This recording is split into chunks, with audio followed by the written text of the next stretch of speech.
आवाज आपकी, खबर हमारी। आप देख रहे हैं न्यूज 24 उल्लासनगर। पूर्व मंत्री और राष्ट्रवादी नेता जितेंद्र आव्हाड द्वारा श्री राम को लेकर दिए गए विवादित बयान को लेकर कि पूरे राज्य में उनकी आलोचना की जा रही है। कल्याण से बीजेपी और शिवसेना शिंदे गुट के विधायक ने भी आव्हाड की आलोचना की। कल्याण पश्चिम से शिवसेना विधायक विश्वनाथ भोईर ने कहा कि जितेंद्र आव्हाड विशेष वर्ग के लोगों का वोट पाने के लिए कुछ भी कर सकते हैं।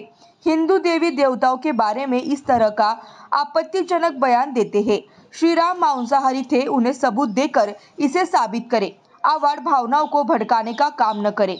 वहीं भाजपा विधायक गणपत गायकवाड़ ने भी जितेंद्र आव्हाड की आलोचना की है। उन्होंने कहा कि महाराष्ट्र साधु संतों की भूमि है। इस भूमि पर श्री राम या देवी देवताओं के इतिहास और भक्ति के बारे में उन्हें कोई जानकारी नहीं है। आव्हाड को केवल मुगल और अफजल खान के बारे में पता है।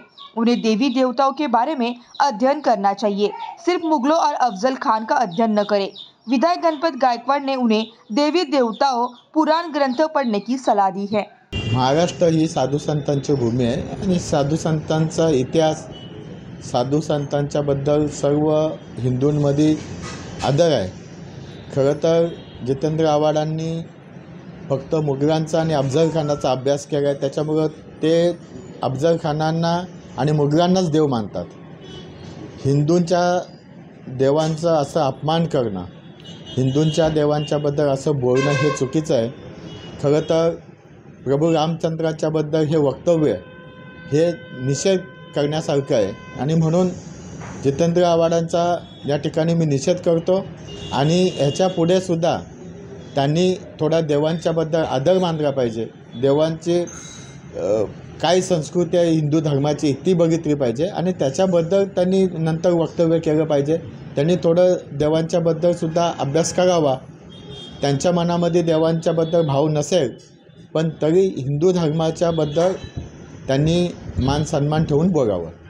ते जितेंद्र आव्हाड काहीही भटकत असतं आणि त्याला एका विशिष्ट वर्गाची मतं घ्यायची असतात, त्यामुळे तो हिंदूंच्या देवदेवतांबद्दल, शिवाजी छत्रपती महाराजांबद्दल तो नेहमी काय ना काय बोलत असतो। आता एक तर त्याच्यावर परिणाम कसा झाला माहिती आहे का, ते राष्ट्रवादी फुटल्यापासून तो स्वतःला राष्ट्रवादीचं सर्व समजतं। त्यामुळे दररोज आपलं प्रसारमाध्यमांसमोर येऊन काहीतरी बोलायला पाहिजे म्हणून काही बोलून जातो, पण आता त्यांनी वयाचं भान ठेवून तालतंत्र बाळगायला पाहिजे। श्रीराम हे मांसाहारी होते हे तो त्यांनी सिद्ध करून दाखवावं। त्याच्याकडे जर काय पुरावे असतील तर त्यांनी ते सिद्ध करून दाखवावं, नाही तर उगाच कोण एका वर्गाच्या भावना भडकवण्याचं काम करू नये त्याने। स्वतःला एवढा मोठा नेता समजतं तर हे चुकीचं आहे ते। देखिए, ये दूसरी बार जितेंद्र आव्हाड जी एक हमारे प्रभु श्री रामचंद्र के लिए, जो हमारे भगवान है, उनके लिए अपशब्द बोले हैं कि ये 14 बरस वनवास में जाके शिकार करके खाना खाता था, जो कि सरासर गलत है। आज उन्होंने 14 बरस जो वनवास होगा उसमें उसने न जाने कितना उसमें उसने योगदान दिया है, जो उनको मालूम भी नहीं है आव्हाड साहब को। आज एक हमारे प्रभु श्री रामचंद्र भगवान जी, जिसको हिंदू धर्म में सब भगवान करके मानते हैं, और एक हम दिवाली मनाते हैं, जब हम पैदा भी नहीं होते हमारे बड़े बुजुर्ग पुरखों से आज उनको भगवान मानते मानते आज 500 साल हो गए, जो आज वो अपने घर पे लौट रहे हैं, तो उनको सहा नहीं जाता, खुशी किसी को सहा नहीं जाती।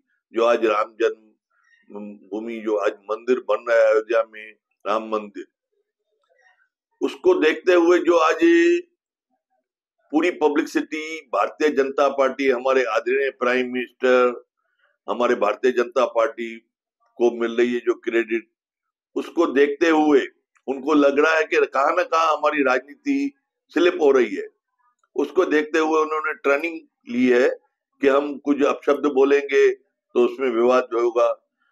देखिए, भगवान तो भगवान है, हम लोग उसको दिवाली के दिन पूजा करते हैं, अपने दुकान में, फैक्ट्री पे, घर पे, सब जगह पे रामचंद्र भगवान जी का, मैं बच्चा था जब से छोटा तब से हम उनको भगवान करके मानते हैं, और उसके लिए ऐसा अपशब्द बोलते हैं।